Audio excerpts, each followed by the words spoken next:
नमस्कार दोस्तों, जैसा कि आपको विदित है अपन हिंदी, इंग्लिश और ज्योग्राफी इन तीनों की बेसिक्स कर रहे हैं जो हर एग्जाम में काम आने वाली है। दोस्तों, सफलता का एक मूल मंत्र है।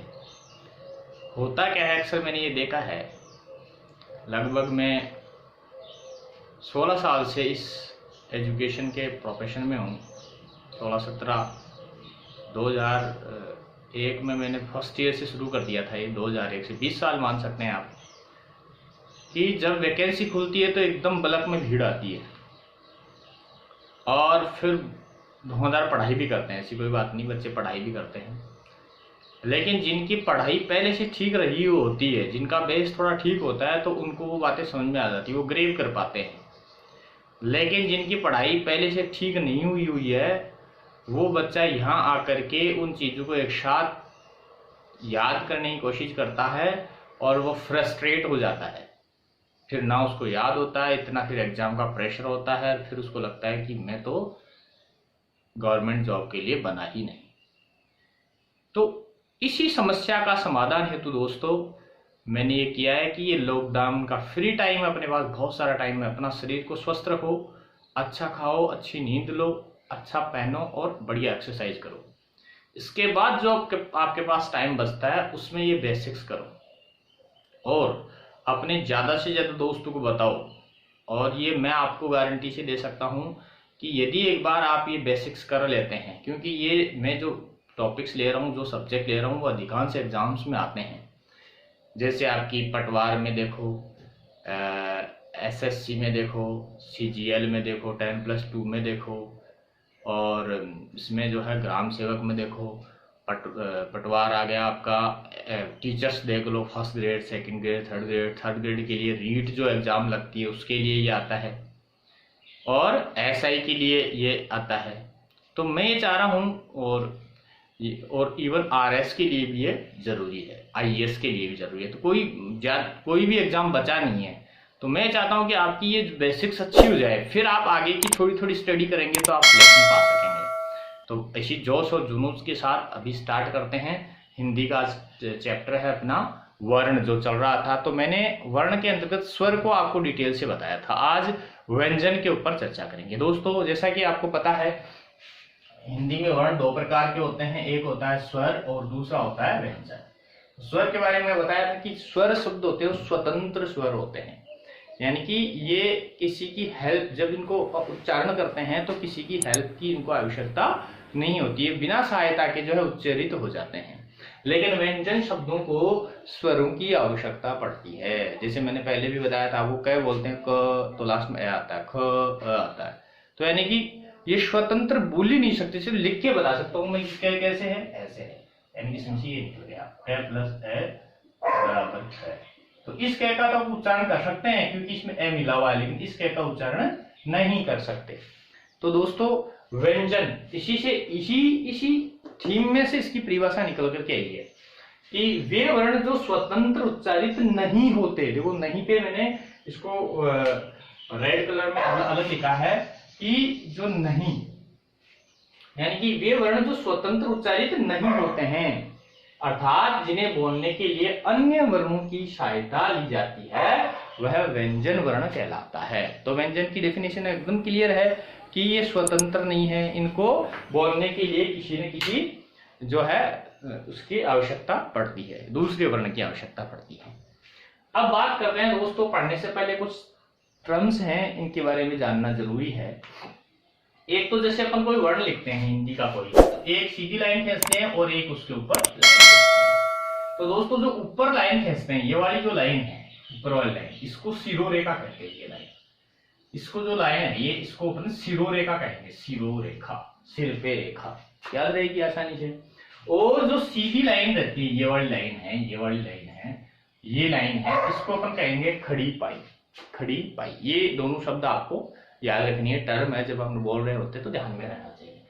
दूसरा, जैसे मैंने एक शब्द लिखा है यहाँ पर कर, तो देखो दोस्तों, कुछ शब्द ऐसे होते हैं जिनके जो है ये डॉट लगते हैं। जैसे ये जो शब्द के खड़ी पाई के जो ऊपर डॉट लगता है उसको अनुस्वार कहते हैं, और इसके जो आगे डॉट लगता होता है उसको अपन पंचाक्षर बिंदु कहते हैं, पंचाक्षर बिंदु।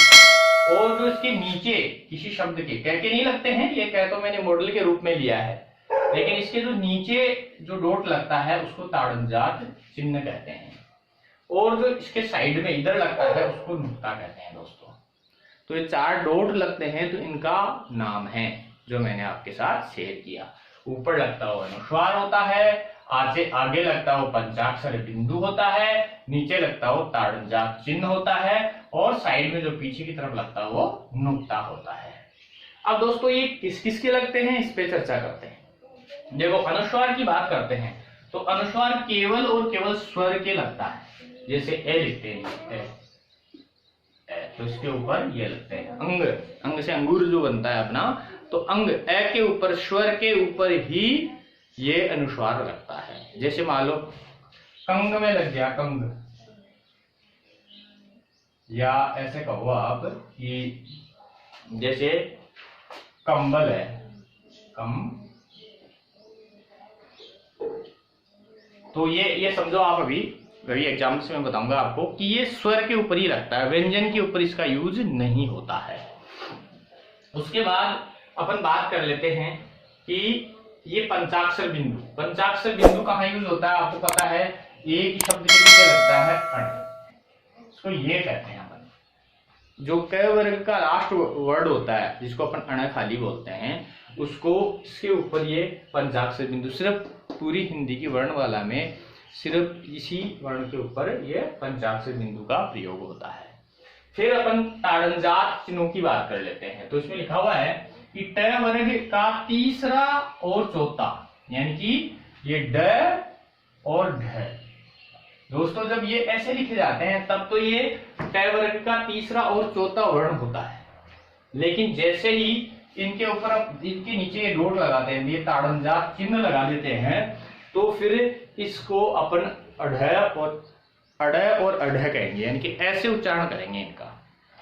तो ये इन दोनों में फर्क है दोस्तों, कहीं किसी बुक्स में ऐसा लिखा नहीं होता है, तो मैं आपको वो बारीकियां बताता हूं। तो ये ताड़नजात वर्ण होते हैं ये दोनों, अगर बिना बिंदु के लिखोगे तो ये ट वर्ग का तीसरा और चौथा वर्ण होगा, लेकिन इन्हीं के अपन ये चिन्ह लगा करके इनको अलग से ताड़नजात जो है वर्ण बना दिए। ताड़नजात वर्णों को उत्क्षिप्त वर्ण भी कहा जाता है। उत्क्षिप्त क्या होता है दोस्तों, उत्क्षिप्त होता है जो फेंका हुआ, इसका हिंदी अर्थ होता है फेंका हुआ। कैसे, जब अपन शब्दों को बोलते हैं तो ऐसा लगता है जैसे शब्द को फेंक रहे हैं, अढ़ ऐसे जैसे फेंक रहे अढ़ अढ़ अढ़ ऐसे। तो दोस्तों उसको दूसरा नाम फेंका हुआ या उत्क्षिप्त, फेंका हुआ इसका ट्रांसलेशन है उत्क्षिप्त, मिलेगा आपको बुक्स में। उत्क्षिप्त वर्ण भी कहा जाता है। ये जो नुक्ता है इसको नुक्ता कहते हैं दोस्तों, मैंने पहले बताया आपको। ये नुक्ता है, ये अरबी पारसी भाषा के शब्द है, अरबी पारसी भाषा के शब्द है, ये हिंदी के शब्द नहीं है दोस्तों। लेकिन अरबी पारसी भाषा से इनको हिंदी में ले लिया गया, इसलिए अब ये हिंदी के मेहमान शब्द भी कहलाएंगे, विदेशी शब्द भी कहलाएंगे। जैसे ये क, ख, ग, ज और फ, ये 5 वर्ण है दोस्तों, क, ख, ग, ज और फ। इन सब के पीछे जैसे क, ख, ग ऐसे बोलेंगे, लेकिन जैसे ये नुक्ता लगा देंगे तो फिर ऐसे क, ख, ग, ज, फ ऐसे इसके प्रोनाउंसिएशन होंगे। तो इन 5 शब्दों के नुक्ता लगाया, जैसे फिजा, फिजा लिखते हैं अपन, आपने देखा होगा ऐसे फिजा।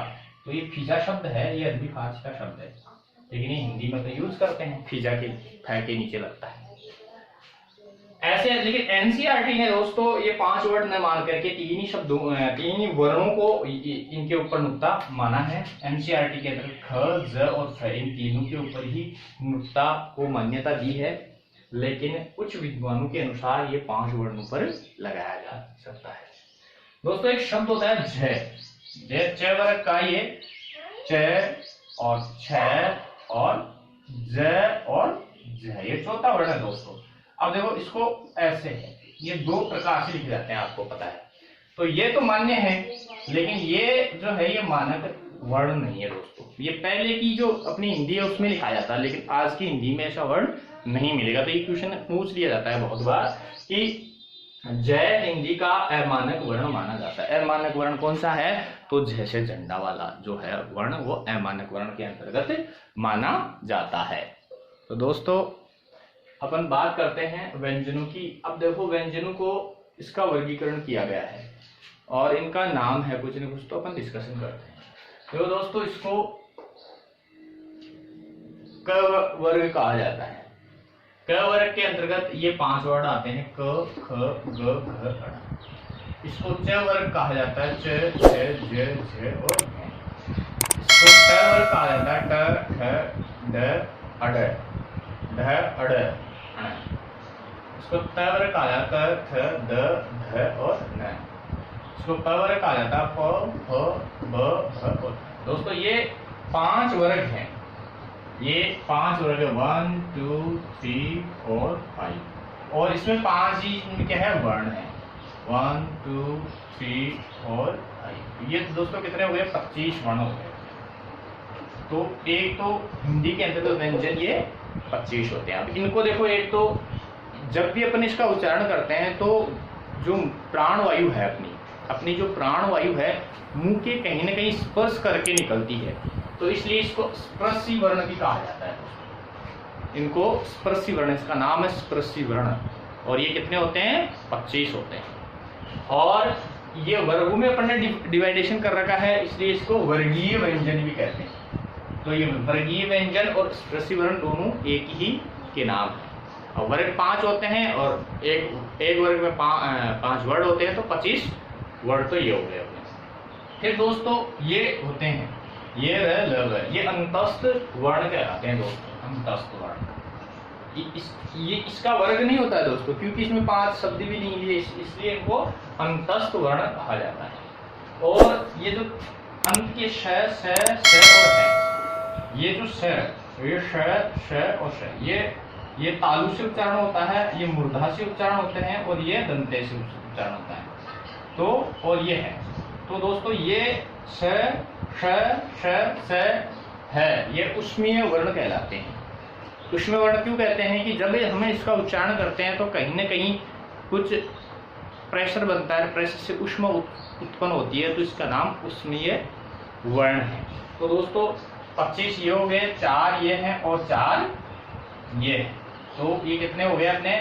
29 और 4 33। ये हिंदी के अंतर्गत 33 वर्ण होते हैं, व्यंजन वर्ण 33 होते हैं। और स्वर मैंने बताया था आपको 11, इसलिए ये पूरे कितने हो गए? 44। 44 वर्ण हिंदी के अंतर्गत होते हैं। अब दोस्तों ये 56 कैसे होते हैं, 53 कैसे हैं, वर्ण कैसे होते हैं, ये भी आपने सुना होगा, तो उनकी चर्चा भी अपन करेंगे। लेकिन फिलहाल अपन को ये ध्यान रखना है कि स्वर जो है 11 होते हैं और व्यंजन कितने होते हैं? 33 होते हैं। और 44 दोनों मिलकर के हिंदी के अंतर्गत वर्ण होते हैं। तो दोस्तों अब इसका वर्गीकरण जैसा मैंने पहले बताया, स्पर्शी, वर्गीय, अंतस्थ और उष्मीय वर्ण। तो इसी को अपन आगे बढ़ाते हैं। देखो वर्गीकरण करते हैं, तो पहला तो ये वर्गीकरण हो गया जो अपन ने पढ़ लिया कि पहले स्पर्शी वर्ण होते हैं जिनको अपन वर्गीय वर्ण भी कहते हैं, कितने होते हैं? 25 होते हैं। उसके बाद अपन ने पढ़ा अंतस्थ वर्ण होते हैं, वो 4 होते हैं दोस्तों। कौन कौन से होते हैं? ये, र, ल और व।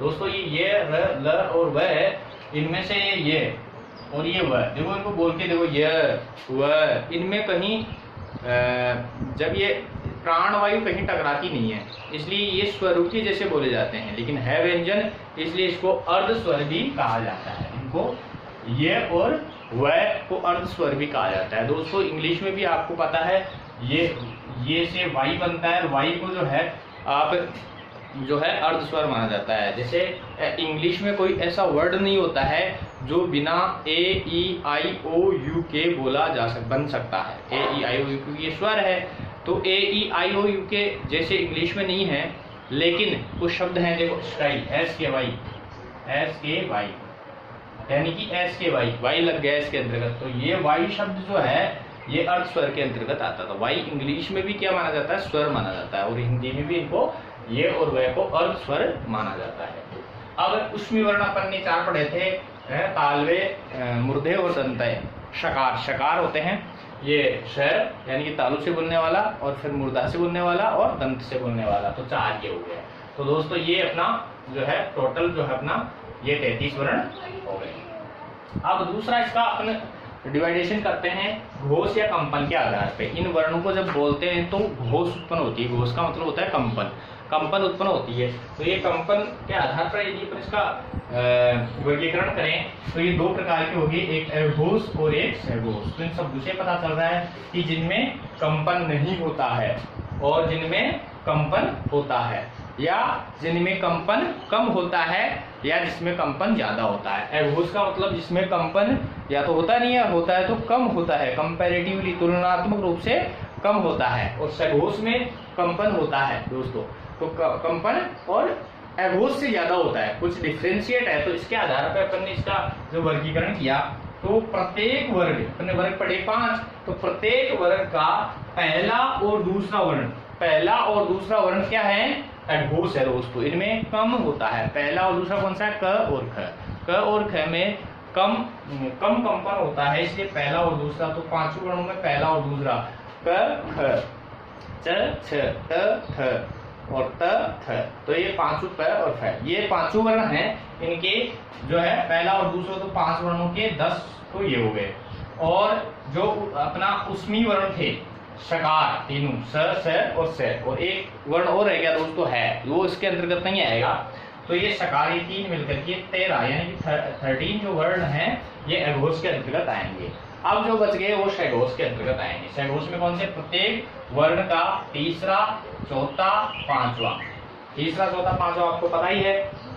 क वर्ण का कौन सा है, ग, घ और अण। च वर्ग का कौन सा है, ज, झ और य। ट वर्ग का कौन सा है, ढ, ड और अण। और त वर्ग का कौन सा है दोस्तों, द, ध और न। और प वर्ग का कौन सा है, ब, भ और म। ये यानी कि ये 3 वर्ण तो कितने हो गए, 15 वर्ण ये हो गए दोस्तों। 3 वर्णों के 5 वर्गों में 3 वर्ण लेते हैं, तीसरा, चौथा, पांचवा, तो 15 वर्ण तो ये हो गए दोस्तों। अब अंतस्वर्ण, अंतस्वर्ण कितने थे अपने, अंतस्वर्ण अपन ने देखा ये र ल व, ये अंतस्वर्ण के अंतर्गत आता है। ये र ल व, ये चारों शब्द भी सघोष के अंतर्गत आएंगे। तो 4 ये हो गए दोस्तों। एक अपनी उष्म के अंतर्गत एक बच गया था, है, तो है इसके अंतर्गत ले लेते हैं। तो ये टोटल जो है जुड़ करके 15, 4, 19, 20 वर्ण जो है ये जो सघोष के अंतर्गत आता है। तो इस प्रकार से अपन ने इनका दो जो है कंपन और घोष के आधार पर 2 डिवाइडेशन किया, सघोष और अघोष, या सघोष और अघोष, यानी कि सघोष को घोष भी अपन बोल सकते हैं।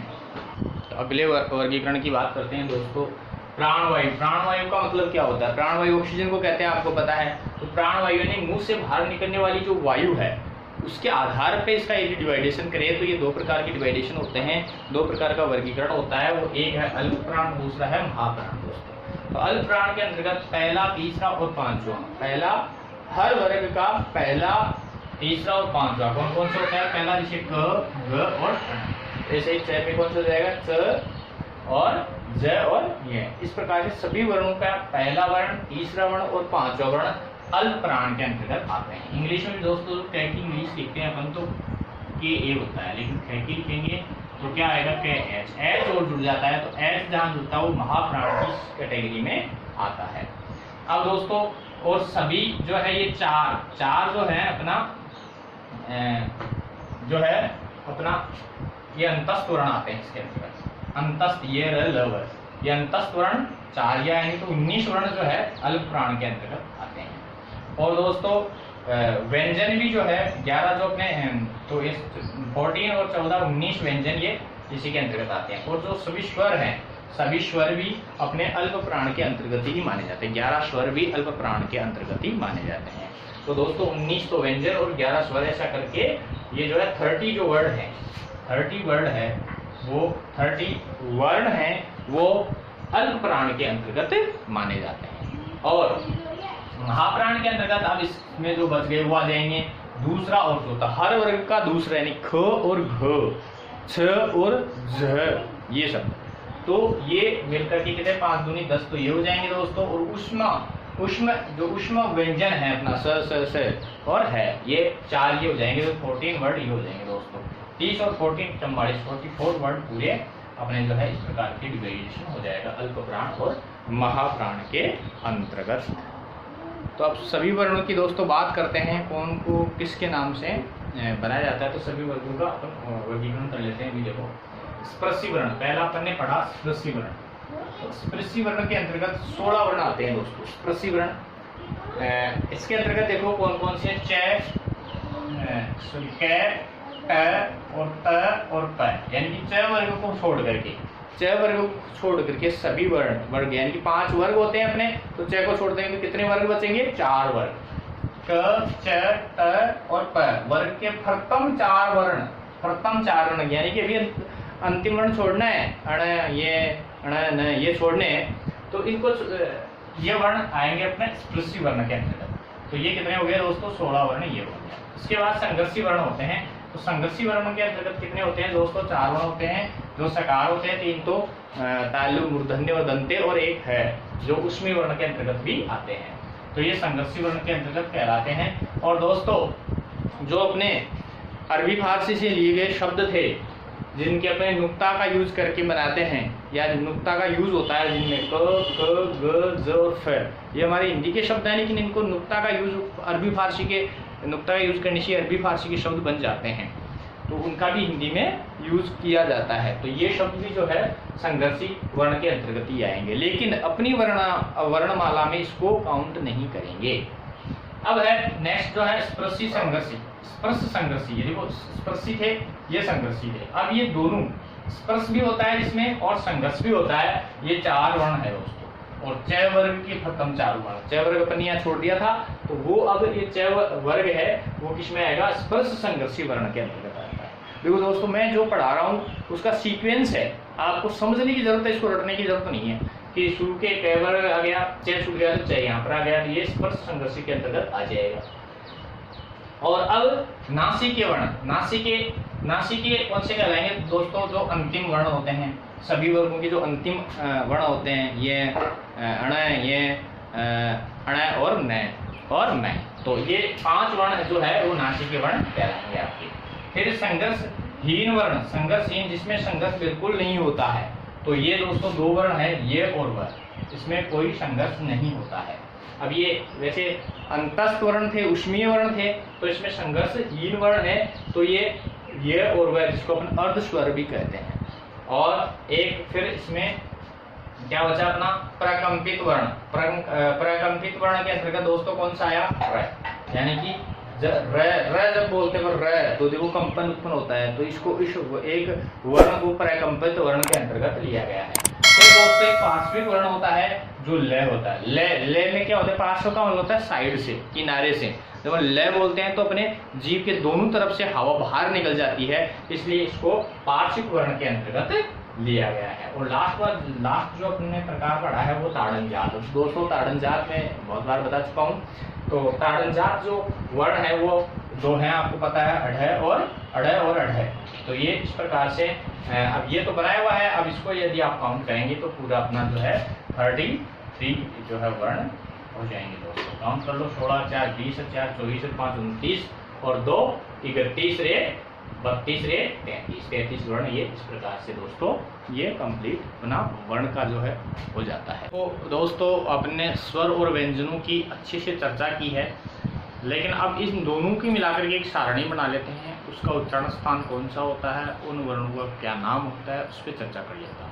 और वो बहुत ही ईजी है, ये सारणी बनाना बहुत ईजी है, परंतु अगर हम समझ करके बनाएंगे तो, अगर हम इसको रटेंगे रटते रहेंगे तो ये समझ में नहीं आएगी। तो देखो बताओ, पहले दोस्तों अपन बताते हैं कि ये जो उच्चारण के स्थानों के नाम जो दिए गए हैं वो क्यों दिए गए हैं। देखो दोस्तों ये अपना जो है ये अपना जो है अपना ये मुंह का मैं स्ट्रक्चर मान लेता हूँ आपका।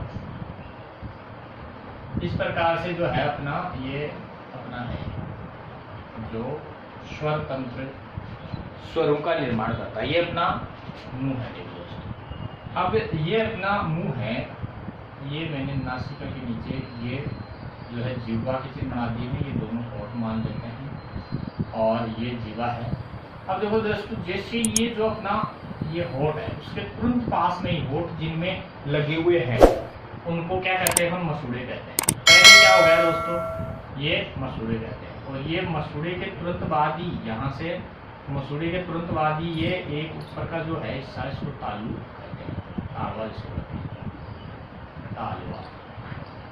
ये मसूड़े होते हैं, मसूड़े। ये दोस्तों हॉट होते हैं, हॉट कहो या ओट कहो इसको, ये हॉट होता है लेकिन हॉट बोलते हैं, अपने अपभ्रंश हो गया है। और तालवा के नीचे दोस्तों ये जो है अपना कंठ होता है, आपको पता है। अब देखो दोस्तों, सर्वप्रथम अपने विचार अपने हृदय में से निकलते हैं। विचारों की कोई ध्वनि नहीं होती है, तो विचारों अपने हृदय में से विचार उत्पन्न हुए हैं, सबसे पहले कहाँ आएंगे बताओ? कंठ में आएंगे। तो सबसे पहले ये कंठ के अंतर्गत आएंगे। कंठ से ऊपर क्या है? ये तालु, तो ये तालवे के अंतर्गत आएंगे, तो इसको क्या कहेंगे अपन? तालु कहेंगे। गले में, जो गले को क्या कहेंगे? कंठ कहेंगे दोस्तों। और ये अपनी क्या है? जीभ है जो नीचे तक जा रही है। अब ये यहाँ टकराते हैं तालवे में, और तालवे से जब आगे आते हैं तो ये अपना मसूड़े से टकराते हैं। तो कुछ शब्द यहाँ से उत्पन्न होते हैं या उनकी सहायता से उत्पन्न होते हैं। मसूड़े के बाद फिर दोस्तों ये दांत आ जाते हैं, तो दांतों से टकराते हैं। और दांत के बाद ये बाहर वर्णों के रूप में, ध्वनि के रूप में उच्चरित हो जाते हैं, ध्वनि के रूप में उच्चरित हो जाते हैं, उसको वर्ण कहते हैं। तो दोस्तों ये इसका क्रम क्या है? पहले कंठ, फिर तालु, फिर मसूड़े, फिर दंत, फिर होठ, इसको होठ कहते हैं। तो ये इसका क्रम रहता है दोस्तों। ये क्रम याद करने में कोई दिक्कत नहीं है। सबसे पहले कंठ, उसके बाद तालु, फिर मसूड़े, और फिर दांत, फिर होठ। तो ये अपने पूरे इसकी संरचना है। अब देखो दोस्तों, अपन ने पूरे पढ़े। ये अपना जो है स्वर है, आ ई उ ऊ री ए ऐ ओ औ अंग है।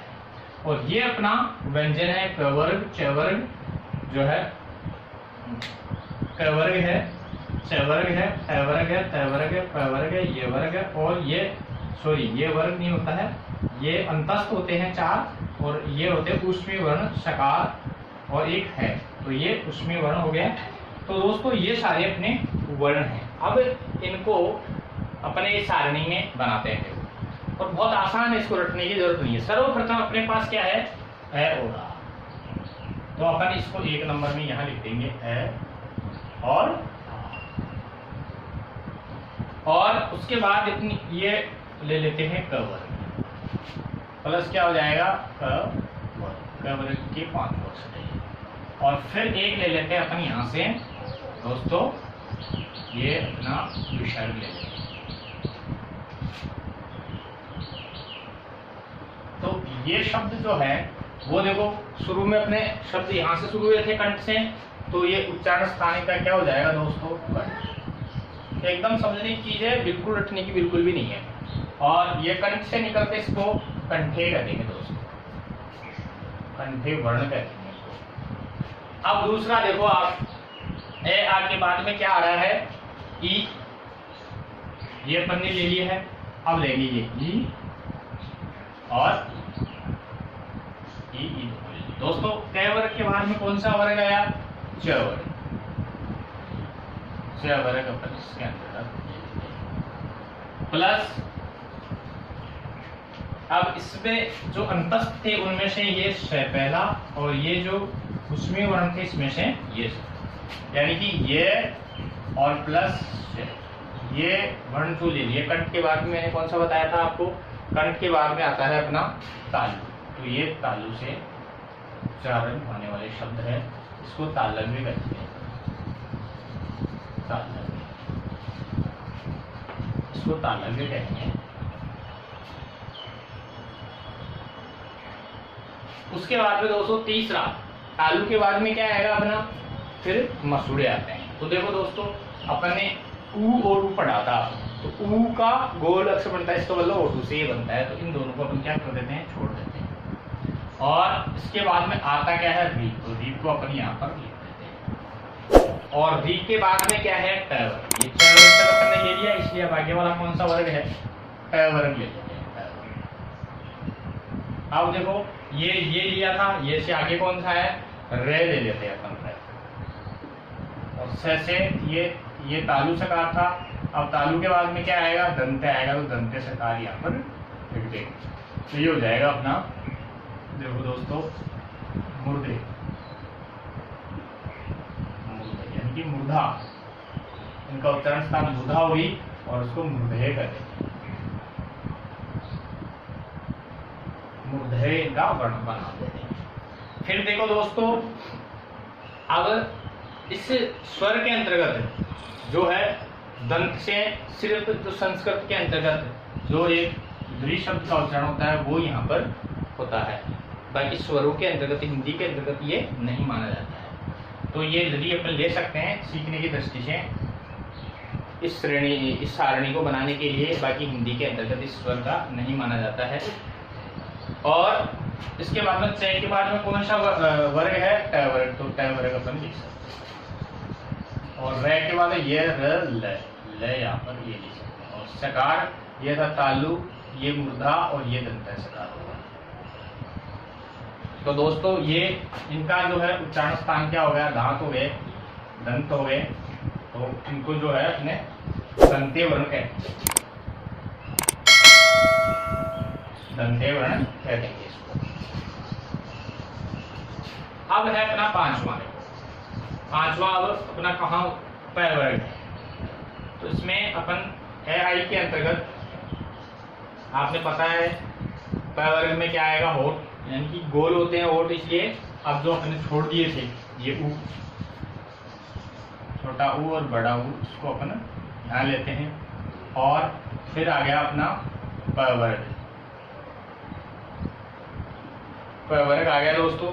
और उसके बाद में य र ल, और ये देखो ये र ल व, ये क्या होता है यहाँ पर, ये जो है इसके अंतर्गत ये पूरे हो गए, इसलिए जो है ऊ और प वर्ग इसके अंतर्गत ये अपना आ जाएगा ओष्ठ के अंतर्गत। ओष्ठ से बोलते हैं तो उसका उच्चारण स्थान हो जाएगा ओष्ठ, और इसको ओष्टे कहेंगे दोस्तों, ओष्टे वर्ण आएगा ये। अब दोस्तों आगे देखते हैं अपन कि क्या क्या बचे हैं अपने पास। अब देखो अपन ने यहाँ तक ले लिए, ये ले लिए, अब बचे एक तो ये स्वर अपने पास, और ये एक वर्ण क्या अपने पास अनुस्वार, और इसमें से अपन ने ये र ल ले लिया है, ये र ल लिया है अपन ने, ये र ले, और इसमें श तक ले लिया, तो दो शब्द ये बच गए अपने पास, वह और है। तो इसको अपन ऐसे लिखते थे, जो बचा हुआ चीज है उसको लिखे थे दो, एक तो स्वर के अंतर्गत ए और आई बच गया अपने पास, ए और आई, उसके बाद बचा अपने ओ और औ, उसके बाद वह बचा अपने पास व्यंजन के अंतर्गत, और है बचा, और एक दोस्तों स्वर के अंतर्गत यह अनुस्वार बच गया अपना। अब इनको नाम देते हैं। देखो दोस्तों ये दो तो बड़े ही आसान हैं, आप समझिए इसको। ए का निर्माण कैसे होता है, ए कैसे बना हुआ है, इसमें अ और प्लस ई, छोटी ई मानो बड़ी ई मानो, ये मिलकर ये बनी हुई है। अ प्लस ई बनने से क्या बना है, ए बना है। तो दोस्तों ए और ई मिलकर के ए बना है, तो इसी से अपन ए किसमें आता है, कंठ में, तो ये तो कंठ इसका उच्चारण स्थान हो गया, और एक ई किसमें आता है, तालु हो गया। तो दोस्तों इसको कंठ तालव्य कहते हैं, इसको कंठ तालव्य कहते हैं, कंठ तालव्य इसको कहते हैं। अब देखो ऊ का कैसे बनता है, ऊ ए और प्लस ऊ बढ़कर क्या बनता है, ओ बनता है। तो ओ और औ का क्या हो जाएगा, इसी से निकाल लो। ए का क्या होता है, कंठ, और ओ का ई का क्या, ऊ का क्या होता है दोस्तों, ऊ का ओष्ठ, तो कंठोष्ठ हो गए दोस्तों, इसको कंठोष्ठ कह देंगे, कंठोष्ठ।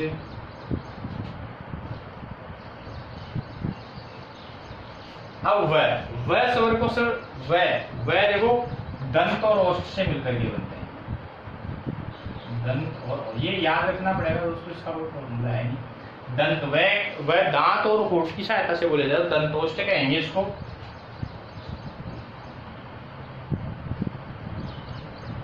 दंतों से कहेंगे इसको दोस्तों। और है जो शब्द हैं वो स्वर यंत्र, ये जो यहाँ पर एक काकल होती है, आपको पता है, इसको ध्यान रखिए, आपको काकल कहते हैं इसको, जो आगे जाकर के लटकती रहती है उसको, तो ये स्वर यंत्र से निकलता है। इसको अपन उच्चारण स्थान कहेंगे स्वर यंत्र, है का स्वर यंत्र। और इसको अलीजिह्वा जो है इसका नाम देंगे दोस्तों, स्वर का नाम देंगे अलीजिह्वा, अलीजिह्वा नाम देंगे दोस्तों इसको। और लास्ट में अपना ए जो आपको पता है अंग जो है नासिका से खुलता है, नाम से खुलता है इसको, तो इसका नासिका इसका स्वर उच्चारण स्थान है, और इसको नासिकी अपन वर्ण नाम देते हैं। तो ये दोस्तों अपनी टेबल बनाई है, ये समझ करके बनाइए, रट करके नहीं बनाइए। तो ऐसे बार बार आप अभ्यास करेंगे तो आप आगे आराम से इसको बना सकते हैं। अब मैं दोस्तों, अब मैन अपना जो टॉपिक था संज्ञा वो आ जाएगी। मैन जो टॉपिक संज्ञा अपना अब आ जाती है, तो उसके अंतर्गत अपना संज्ञा टॉपिक में आपसे चर्चा करूंगा। अब वर्णों का जो स्वर और व्यंजन मैंने बहुत डीपली आपको बता दिया है, अगला टॉपिक में संज्ञा पर चर्चा करेंगे। तो अब मैं ये कहूँगा कि इस वीडियो को थोड़ा शेयर करें, आपको अच्छा लग रहा है, आपको कुछ नया सीखने को मिल रहा है दोस्तों, तो आप इसको अपने दोस्तों को बताएं, शेयर करें इससे, और इसको जो है ज़्यादा से ज़्यादा फैलाएं। सब्सक्राइब करें और लाइक कमेंट। अगर आपकी कोई क्वेरीज हैं, अगर आपको कोई मेरी बात बताई भी समझ में नहीं आ रही है, तो आप कमेंट बॉक्स में बताइए मुझे, मैं उसको करेक्ट करूँगा। और मैं चाहता हूँ कि ज़्यादा से ज़्यादा शेयर करो इसको, अपने दोस्तों को बताएं। इसी के साथ जय हिंद, जय भारत।